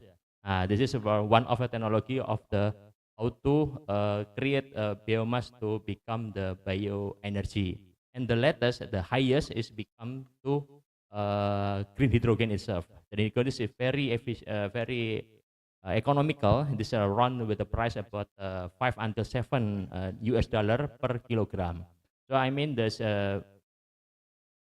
many technology to how to use the biomass itself. In Indonesia also very high the productivity of the biomass itself, even from the waste. Yeah, I think this is an answer. All right, thank you. Moving on to the next question that we got, it's the report recommends a significant increase in domestic R&D investment and enhancing human resource capacity with 100,000 trained per year. How can the government and university alike like Unhan and industry collaborate to ensure R&D focuses on local technologies and that HR training is aligned with the specific skill demands of the green hydrogen and smart grid sectors? Yeah, thank you. Uh, Regarding the research and development, we will try to develop our human resource, especially in the how to collaborate it between the university, between university, government. Government is I think become to represented by BRIN, yeah, by BRIN as a research technology agency lah in Indonesia, and also the others collaboration with the private sector. I mean, is private sector is become to make financing to make a research and development, especially in the biomass that I mentioned before. Biomass is very potential in Indonesia, and also can become reduce the waste itself, even from the waste household itself. So how about to connect to the integrated power grid? Yeah, this is still a research. How to hydrogen, especially green hydrogen, to make the replaceable become power plant from diesel. So many in Indonesia, like in Kalimantan, Sumatra, this power plant from diesel itself. So we can replaceable by hydrogen. So green hydrogen is now in Indonesia, yes, most likely is produced by electrolysis, like I mentioned before, but still research and development how to produce green hydrogen by thermochemical biomass itself. So from the step gasification, and then the others, what is it, the PSA, how to purify the hydrogen from syngas. So gasification will produce syngas, and syngas will be create. We know syngas that there is consists for gas, ya, methane, hydrogen, carbon monoxide, carbon dioxide, and we will the filter only the hydrogen by PSA, pressure swing adsorption. This is I know. So to produce the puritas 100% the hydrogen, and we call is green hydrogen itself. Yeah, thank you. All right, thank you. For the third question we got, it's the report notes that indicator gaps in the growing sustainably linked finance or SLF market in ASEAN, particularly concerning the integration of nature-based indicators such as water, waste, and biodiversity. How can regulators enforce this harmonization of sustainability reporting to build investor trust and direct capital toward truly green projects? Yeah. Okay. Firstly, we know in the world, in the common, we call the ESG. This is environment, sustainability, and governance. It's like a method how to increase from before is CSR of corporate social responsibility, and now increase to ESG. In ESG, we're not talking about the environment, but also how to sustainability this program, this project to make a better impact to the social, and the others about the governments, how to what is it, yeah, I mean to how to operate to allow the other policy, the other fiscal policy, and the others anything from government to make what is it, investor trust to Indonesia. I mean to make an investment in Indonesia. And we know that I mentioned in the presentation before that on the G20, G20 2022, before that there is our commitment about 20 billion US dollar, but until now there is even $1 cannot apply in Indonesia until now. This program is called JETP, Just Energy Transition Program. This is that I mentioned before in presentation. This is one of thing that we make what is it?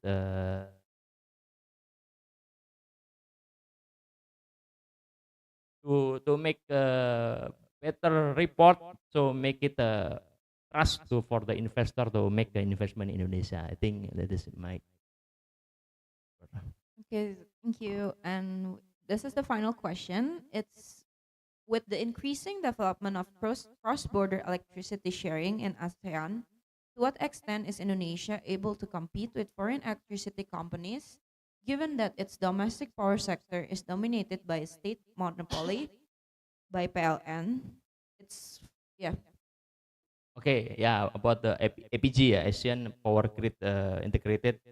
I think that I mentioned before in invitation about the integrated power grid is not only about lack of the source, but how do we get the power, the energy, become efficiently, become a cheaper price that we can produce. Like we know in West Kalimantan, in the border with what is it, the Sarawak, yeah, in Malaysia, some of region in West Kalimantan already import electricity from the Malaysia, from Sarawak, around 200 megawatt, 200 megawatt, yeah. So what is the purpose? Actually, PLN in West Kalimantan already what is it, quite enough to supply the electricity and on this region. But the PLN in West Kalimantan is produced by mostly by diesel, yeah. By diesel is with the high price to produce the electricity. And from Sarawak, they produce electricity from hydro plant. So will be make a cheaper price and become. We know in electricity there is a baseload power plant and the peaker power plant. And what is it? Hydro plant will be make a peaker power plant, so they will be produce the excess of the electricity if they needed the necessary to back up the baseload itself. So I think the next year, I mean not to say in the future, what is it? How to compete the PLN with the others? What is it? The power kit, Asian power kit. Yeah, this I think is Indonesia how to increase the green energy itself with the efficiency price, or absolutely the efficiency. Yeah, how to develop the hydro plant power in the many region, and how to develop the research technology to use the green hydrogen to replaceable the diesel power plant. I think this is my answer. Okay, thank you, Mr. Ariawan, for the answers. And for the reviewers, do you guys have anything to add or any more information regarding the questions?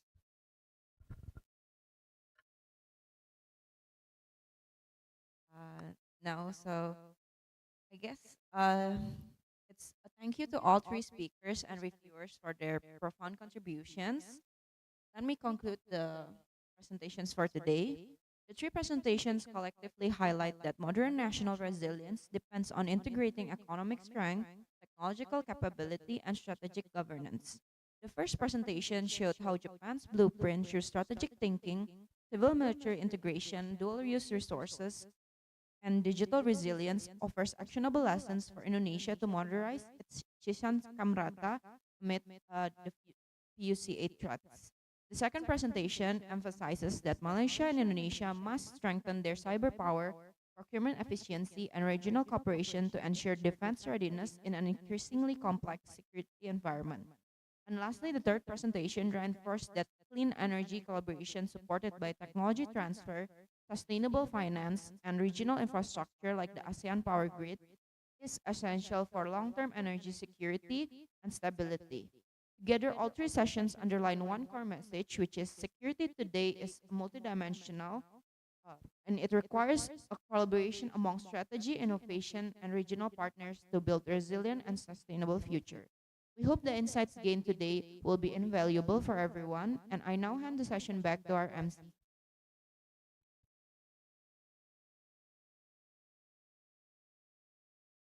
Thank you, Franceline, for steering us through the session. Now, to mark the successful completion of the seminar's academic component, we will now proceed with the awarding of the certificate. I invite Brigadier General TNI Fahril Amran to join the stage to present the certificates of appreciation. First, to our speakers. Sorry. I would like to invite Colonel Laut Koal Dr. Deni Setiawati to join the stage to present the certificates of appreciation. First, to our speakers. Now, to our first speaker, we have Rachel Juliana Wulan Sumampouw.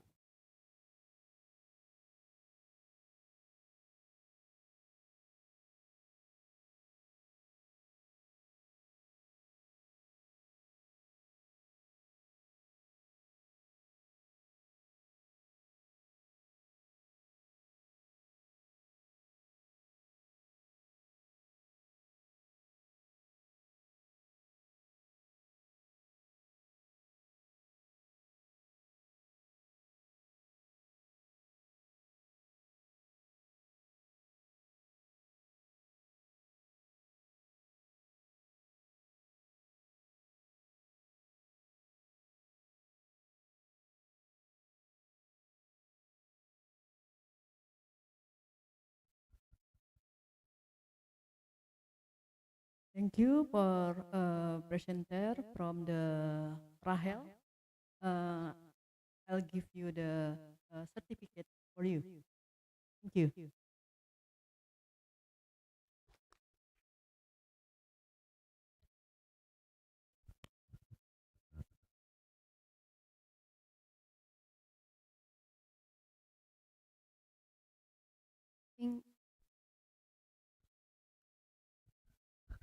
Thank you. Now to our second speaker, Andre Danio Hasiholan Silalahi.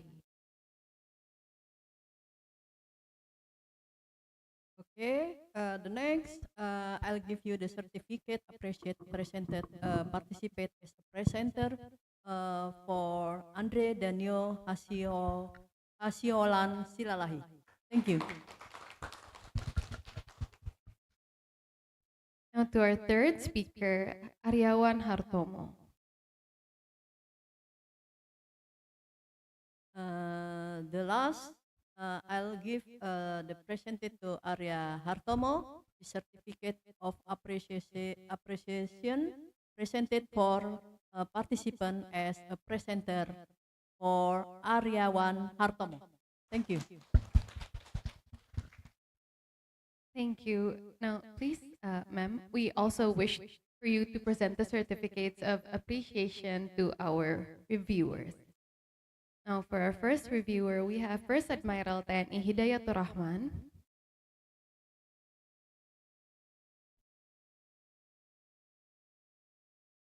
Honorable for presented to First Admiral TNI Hidayaturrahman, ST M.M.P Ph.D.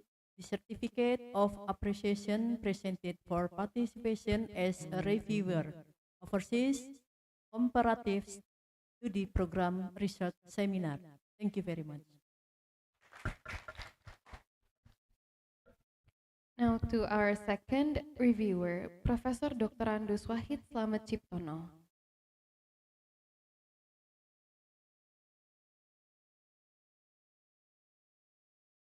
And then the second, I will give presented the certificate of appreciation is presented for participant as a reviewer for Professor Wakhid Slamet Ciptono, M.B.A, M.P.M, Ph.D. Thank you very much.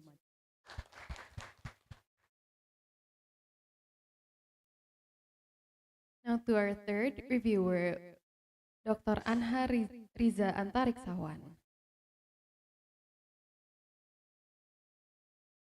And the last, I will give the certificate of appreciation is presented for participation as a reviewer for Professor Dr. Insinyur Anhar Riza Antariksawan, ST Dea Ipu.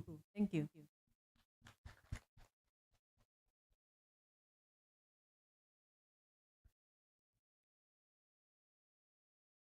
Thank you, ma'am. Congratulations and thank you once again to all our speakers and reviewers. Thank you very much. Thank you. Now, to deliver the closing remarks and formally conclude our seminar, we once again invite Brigadier General TNI Farid Amran back to the stage. Thank you, moderator. Can hear my speaker? Yes, sir, you're heard.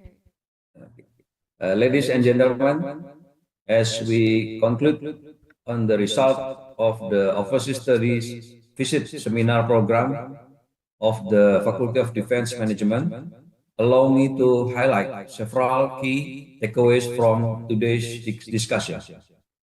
The key conclusion: the Overseas Study Visit Seminar activities have provided valuable empirical insight that enhance students' understanding of Malaysia defense, dynamic and context of complex regional threats. The three study program, Defense Management, Defense Economic, and Energy Security, offer complementary perspective, underscoring the need for integrated approach across strategy, research, and sustainable energy. The seminar reaffirmed the importance of multidisciplinary analysis in strengthening Indonesian long-term defense resilience. The finding and recommendation presented today contribute meaningfully to the development of more adaptive and responsive defense policies. The seminar also strengthened academic and institutional cooperation, promoting further collaboration and in research and policy development. With gratitude to all speakers, faculty members, students, and organizers, I hereby declare the seminar officially closed. Thank you.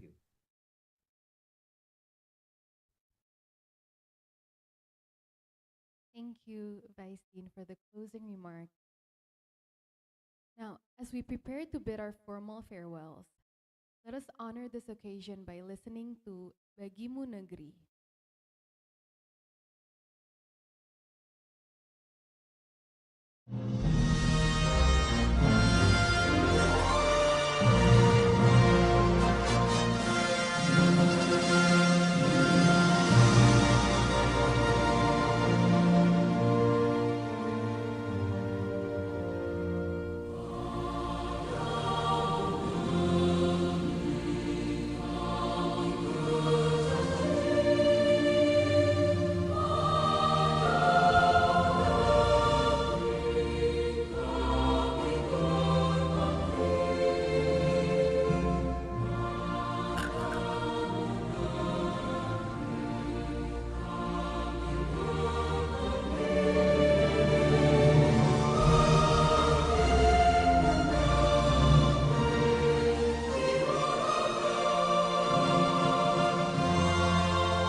Ladies and gentlemen, we have reached the overall conclusion of the Overseas Study Program Seminar. On behalf of the Faculty of Defense Management of the Republic of Indonesia Defense University, we extend our sincere gratitude to the Dean and Vice Dean of the Faculty of Defense Management for the continuous direction and support, the distinguished speakers and reviewers for sharing the knowledge and expertise, our moderator for facilitating the session, and all participants joining us through video conference. Now, finally, as today, the 25th of November, marks National Teachers' Day, we also would like to extend our deepest gratitude and respect to all educators, lecturers, and professors that are present. Thank you for your commitment, passion, and service in shaping the future generations. Happy National Teachers' Day. So now we formally declare Overseas Field Study Seminar closed. Thank you once again, and we wish you a safe and pleasant day ahead. Wassalamualaikum warahmatullahi wabarakatuh. Salam bela negara.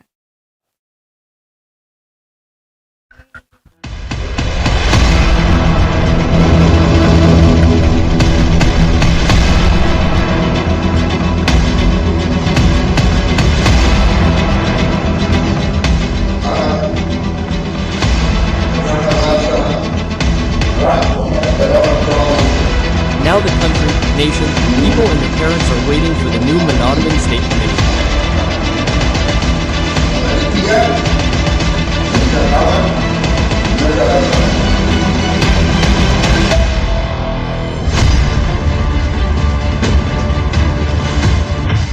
Welcome to the National Defense Campus of the Indonesian Defense University, a higher education institution established specifically for the development of science in the field of defense and security. With various excellent study programs, Anhar produces main officers with patriotic souls who are intelligent and smart and ready to serve the country and nation. Anhar was established to produce future leaders in the field of defense and security both from the military and the general public.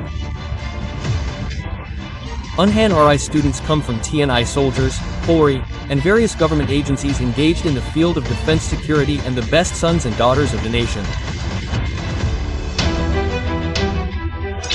On March 11, 2009, the Defense University was born from a grand vision to build an educational center capable of preparing human resources in the field of defense and national defense supported by the values of the struggle of the Indonesian nation. The Indonesian Defense University was established on March 6, 2009 through a letter from the Minister of National Education No. 29, M.P.M. OT 29.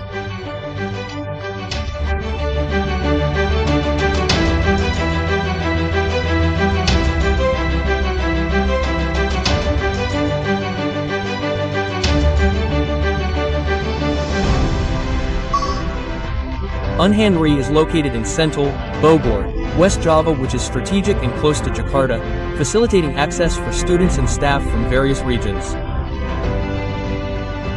The original and serene natural environment of Sentul creates a conducive student atmosphere for academic activities. This location also supports the provision of modern facilities. Starting from classrooms, libraries, laboratories, adult sports facilities.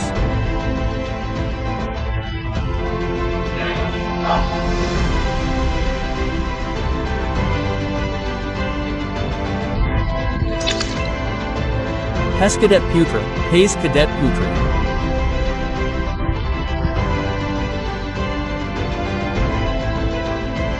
To worship facilities for cadres.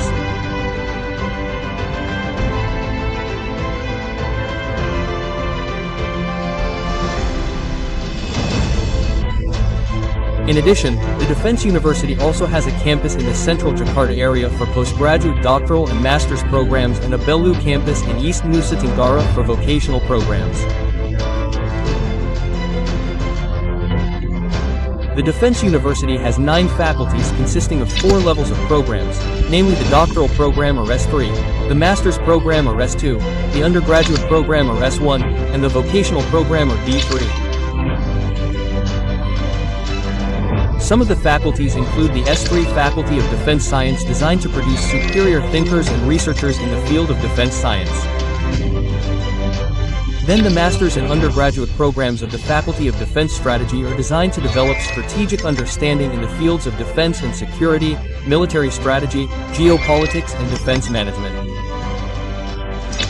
The S2 Faculty of Defense Management produces management experts who have strategic abilities in managing defense resources. The S2 Faculty of National Security equips students with knowledge and skills in national security, exploring strategic issues and defense policies. Then the master's and bachelor programs of the Faculty of Defense Science and Technology are prepared to be able to contribute to the development of science and technology, especially in the field of defense. The bachelor program of the Faculty of Military Medicine, which is superior in producing reliable medical personnel and has the ability in the field of military health. The bachelor program of military pharmacy, pharmaceutical personnel who have special competence in the field of defense. The Bachelor Program of Military Mathematics and Natural Sciences, which produces science experts to support national defense technology with a focus on science and technology innovation. The Defense University also has a vocational program or D3 in the field of military logistics. A program that combines theory and practice so that graduates of military logistics vocations are ready in the field in the efficiency of managing logistics resources in the scope of defense. Unhan cadets also continue to contribute to the routine Latsit Artemis program, the integration training of Tarunoreda Nusantara as a form of community service.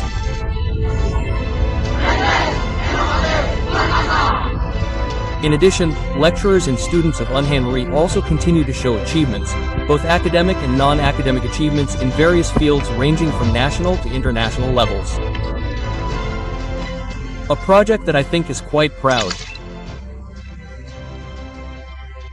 The first for academics, I have done an internship at the National Research and Innovation Agency, and in my opinion with the projects that I run at BRIN, it is enough to increase my insight and knowledge in the academic field. I was happy while I was studying in Indonesia with its weather and good Indonesian people. My hope is, I want to be a good doctor to help my country Palestine. I entered this campus, namely to make my parents happy, to form my character and discipline. My message while studying here. I am very happy in this place because it can form my character and discipline. Discipline of time and about cleanliness, personal hygiene, environmental cleanliness, and continue to care about friends and have a soul that them. First reason I entered this campus is to make my parents proud. The second wants to know more about the military world. The third wants to be part of engineering. Hopefully this campus will be more glorious and more successful, and I can also develop my achievements. The Defense University of the Republic of Indonesia has an A-grade accreditation and will continue to be committed to organizing leading technology-based education to produce the best and most accomplished graduates in order to achieve the vision of Golden Indonesia 2045. Unhan RE continues to develop and build universities, including the implementation of smart campuses that integrate information technology in education, research, and academic administration. This step was taken to achieve the vision as a world-class defense university. Unhan is committed to improving the quality of education and human resource development for the progress of the country in the era of technological development 5.0. Through cooperation with educational institutions both at home and abroad.